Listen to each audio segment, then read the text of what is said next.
Here we are, Chapmantown, Square Deal Mattress Company, as you can see, founded in 1920.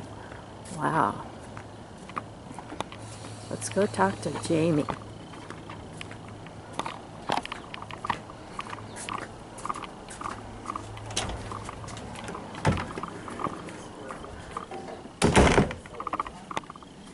Look at all these mattresses. Ooh.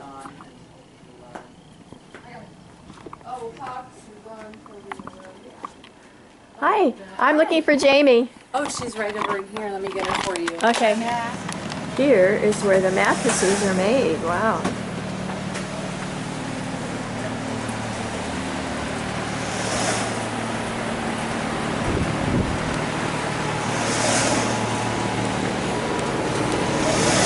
You're making a mattress, huh? Wow. This is how they start with these springs?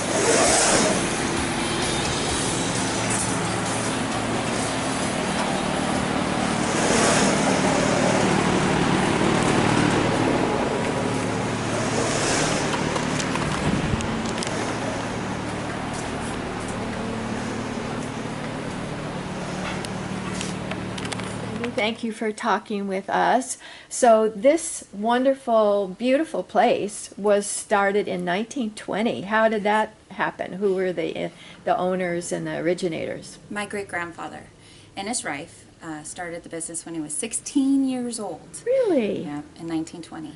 He had finished going to Chico Business College, and he was working at a mattress factory in town, and so he started his business over in Oroville, going from working in his parents' barn, which is just across the way here in Chapmantown, and so he would go over, pick up the beds, bring them back, restuff them with new cotton, recover them, and then send them back.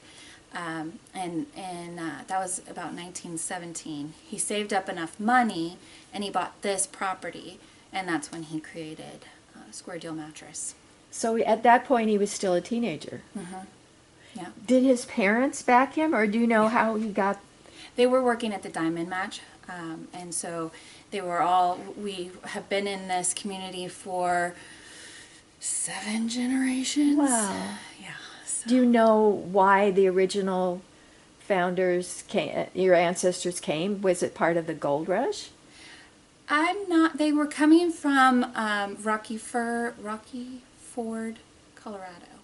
So I'm not sure what enticed them, but I would imagine that the new prospects of what California was bringing was what it did. It would be so interesting to know how they heard about Chico in particular. Mm-hmm. I wonder if Bidwell put out the word in some ways that we want enterprising people to come settle this new town. Yeah. Well, and they had, my great-grandmother was from Oregon, and so they had education out here. They went to finished their schooling. I have some of their old diplomas, which is pretty cool. That is. Got to go through some of the old suitcases up there and looking. Since we just celebrated 100 years, we were looking for those key elements that talked about the business, and so I got to go through all the photos, and it was really quite special. So it's your great-great-grandfather who started it. My great-grandfather. Your great-grandfather. Mm-hmm. And then did it stay continually into his children, their children? Mm-hmm. So my great-grandparents had 2 daughters, Ruth and my grandmother Lois. In the business, they grew up since they were kids in it, but when they got married, they went on, and my grandmother was part of the school district up in Quincy, so they had moved up there for my grandpa's work. And so she wasn't involved in the business until about the 80s. After my grandfather retired, but my dad, he was the first grandson. He came into the business in the 70s when he was going to Chico State. So they kind of took him under their wing, taught him some trades in the upholstery, and then when he graduated to be a teacher, he pretty much stayed on here because he couldn't find the teaching jobs, and from there he flourished. He brought the business into building new mattresses with inner springs, and brought on a quilting process, like a big machine that does all of the quilted covers of the mattresses. So. And then did you ever question being an owner and a participant in the business, or was it it was so clear? It was pretty clear for me. My sister, she went off and tried different jobs and got the experience that being an employee somewhere else would give you. But for me, ever since junior high, I was working here, like doing computer inputs and cleaning this or that, and then they moved me into sales. And so I really like the business. Every aspect of it, you just never know what you're going to get during the day. So in terms of customers or suppliers or? Well, like yesterday, I filled my day with customers. It was awesome. And then today, I'm going to do a little bit of the ordering and operations.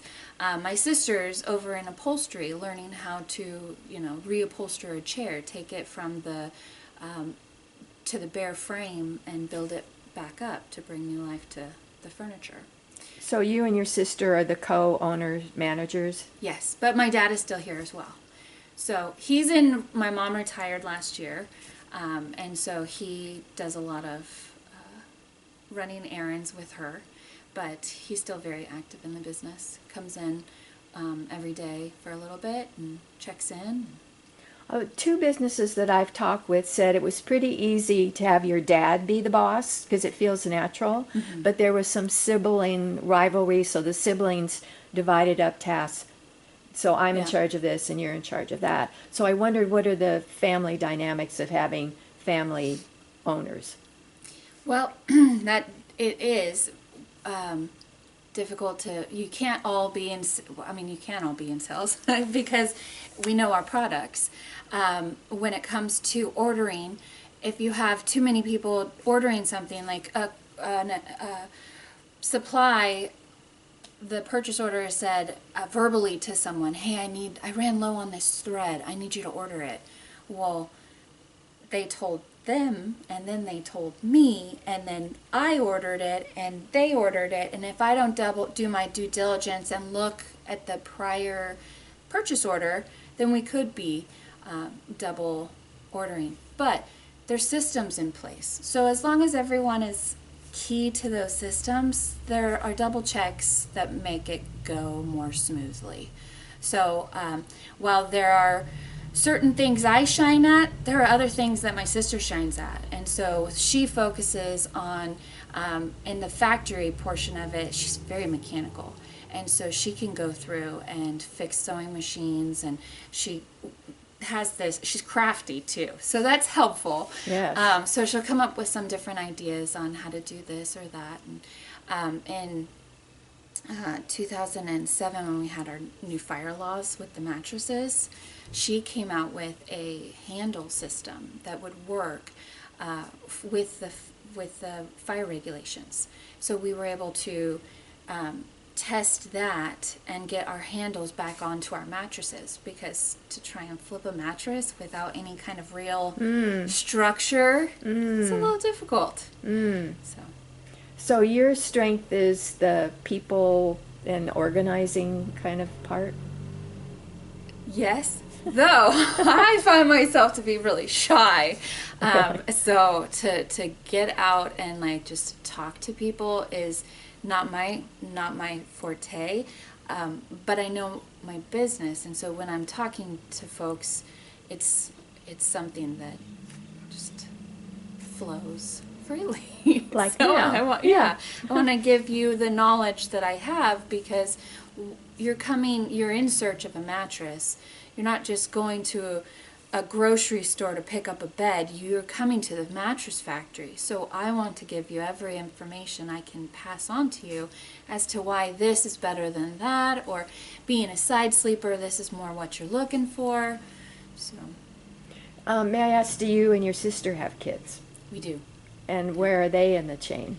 Well, we were able to bring them as babies, and then when they started to be toddlers and opening doors, they went to daycare. But we've got 6 grandkids. So I have 2, my sister has 2, and my other sister has 2. So we've got 6 potential 5th generation owners. We're training them up. What age is the oldest of the grandchildren? 7. Oh, so they got some time to Yeah, go. definitely. But we go on the hunt for the boogeyman. So, they come to the shop and they have some fun activities that they want to do. And that's kind of what my grandparents and my parents did for us. When we came here, we would show off our Halloween costume and people would like trick or treat, There's fun activities as kids that I remember doing here. And we want to make sure our kids have that same feeling. That's a good idea, so they don't think of it as a punishment. We have to go to work. Yeah, right. So your posters and flyers say that this is not your custom mattress. So how are the Square Deal mattresses special? So each one is handcrafted here by one person, and so it's hands-on. It's not going through the assembly line of machinery gluing on layer after layer. Each layer is stapled to the spring unit, which helps to secure it and keep it firmer longer. It's also padded on both sides, which the industry, when the new fire regulations came out, the industry went to a one-sided mattress, and so it sounds great, never having to flip your mattress over, but it wears it out twice as fast. So it's like rotating your car tires. Not everybody does it, but those who do realize the importance of the nice even wear, and you get a longer investment. And so flipping the mattress over is something we never went on to doing the one-sided, unless it was a customer just was adamant they were never going to do it, and so we'll build it for you. But our specialty is two-sided mattresses. The spring units go all the way out to the edge. The new mattresses, they're doing foam encased, so they remove 3 inches of the edge and they fill that spring that's missing with foam. While at first it starts off firm, it breaks down faster. And so you're losing about 6 inches of your bed by having this soggy edge, because every time you get in and out of your bed, you're sitting on the edge. So you want to make sure that it's beefy to hold up over the years of use. How often do you suggest that people rotate their mattresses? So it depends on the amount of padding that goes over the bed, but the mattresses that have the more padding, like the pillow tops, I would say once a month. Flip it or rotate it, so that way you're getting a nice even wear. You can do that for the first 2 years, then you're settling all the paddings real nice and evenly, and setting the stage for the rest of the mattress's life. So your mattress, when it's brand new, starts off firmer than our floor models because people are settling it, and so they say about the first 2 years is that settling. So you're getting used to the bed's getting used to you and the way that you're using it. If you're a side sleeper and you like to flop like a fish, you put a bigger impression into the bed. So it's nice to be able to turn it over, allow the padding to like flatten out against a box spring, and relieve that pressure, and then use the other side. That's good to know. Yeah. How many employees do you have? 14. And what kind of benefits, or how are they motivated to keep working for you? Well, so I've got long-standing employees. So I have Norma's been here for 22 years this year. Haas 21, Pam almost 40. Clyde and Beverly, our upholsterers, have been here since my dad, so since the 70s, if not earlier than that. And the way we are able to maintain is we try to have more of a family atmosphere. So it's not your typical, you punch in and the whistle for the lunch bell rings. It's we're flexible with our hours. We are trying to be very competitive with our pay rates. We offer benefits, retirement, healthcare options. So we try to look out for our employees because we wouldn't be here if we didn't have their backing and support. Right. Sometimes women heads of corporations aren't treated as seriously. Do you ever run into that or not? Sometimes I do. I mean, you can see it sometimes with, I wouldn't, it's a rarity, but when it happens, I have my dad to fall back onto. So, I know that's the wrong answer, but my sister is very strong-willed, and so while I may be like more of that timid and hold things in, she is, she's blunt. She'll call you out. And so I think that if it was to come to something like that, that we would be fine. Is she the firstborn? No, she's the youngest. Oh my. So. Are you the firstborn? No, I'm You're the middle. Have you felt any kind of competition from the big box stores or big chains or internet purchases? Is that? Yeah. The pie for mattress sales is getting smaller. There's so many different options out there for buying beds, and unfortunately not everybody looks at a mattress as that investment that it really should be, because you're sleeping on it 8 hours. That is something that can affect your health. If you're not sleeping well, you want to make sure that the mattress is well fitted for you and that it's holding up over the years. Don't take your sleep lightly, because with all this fast-paced world that everything keeps throwing at us, you need to be alert and aware, and sleep has a big part of that. For the big box stores, they seem to be popping up. Like, I go onto Home Depot and I can see you can buy a mattress from Home Depot. Like, it's the new internet sales. Anyone can sell anything from anywhere. And so you're not knowing what you're buying when you buy it online unless you're able to feel it, lie on it. And some online stores say, oh, well, we have a comfort guarantee. If you don't like it, you can send it back. Well, good luck sending a mattress back when it comes compressed into a little box. Oh. And so it is a competition is very vast out there, but we do have that 100-year backing behind us. And when you look at the bigger guys, Serta and Sealy, they're all started about the same time as us, maybe a little earlier, but we're one of the long-standing name brands in the industry for our micro factory here in Northern California. And do you ship around the country, to Canada, Mexico? How wide a range do you sell your product? So mainly with the shipping costs, putting things on freight right now take a big chunk of the mattress sale. And so we normally just do our focus range of Northern California. I ship down to the Bay Area with my guys probably every other month. I do Sacramento runs about twice a month, and then I do,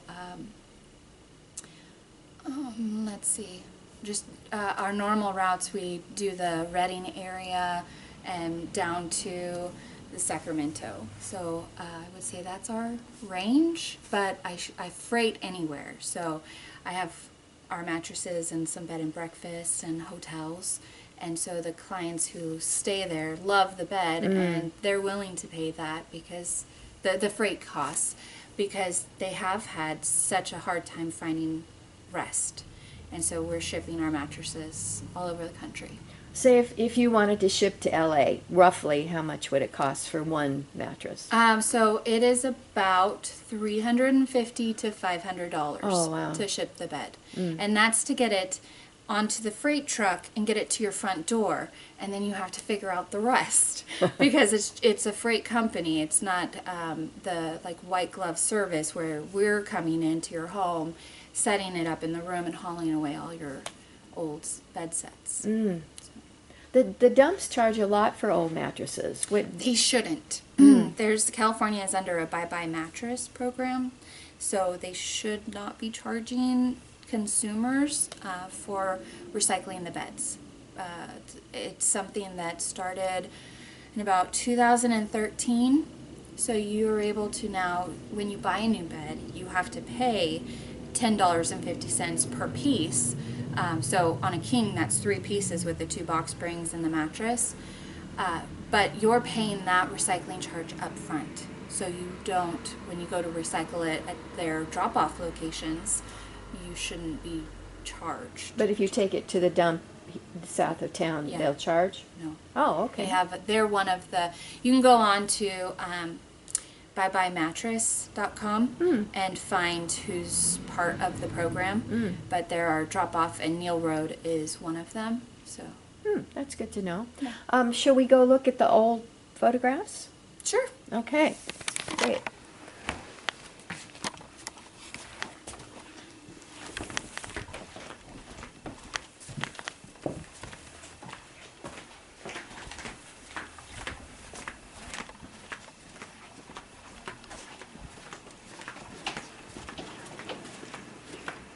So we'll start right here. I don't know if you can see it with the glare, but this is my father, Richard Lash, my grandmother, Lois. She was Rife originally, but Lois Lash, and my great-grandfather, Ennis Rife, who Fabulous. started the business. And then in this one, let me move these masks here.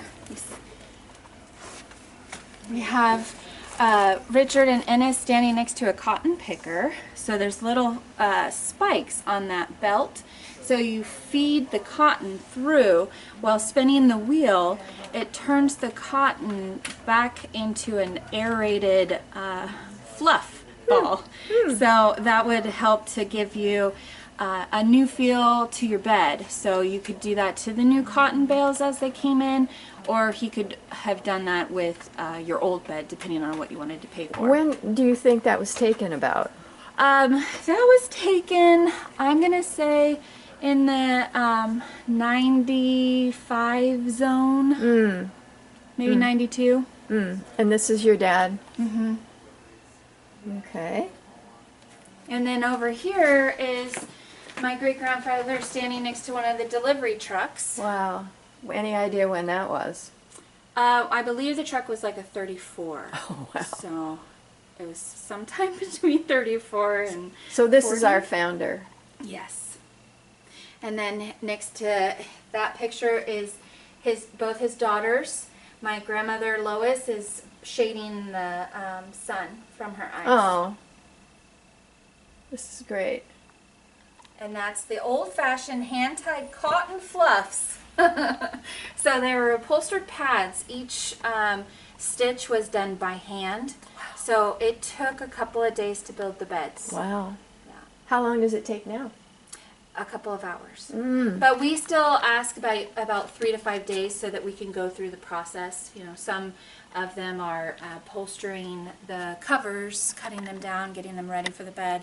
Some of it's building up the spring units. Some of it's putting the boxes together. So within that time frame, we can do it in a couple of hours if we had all components ready. But we ask 3 to 5 days. Got it.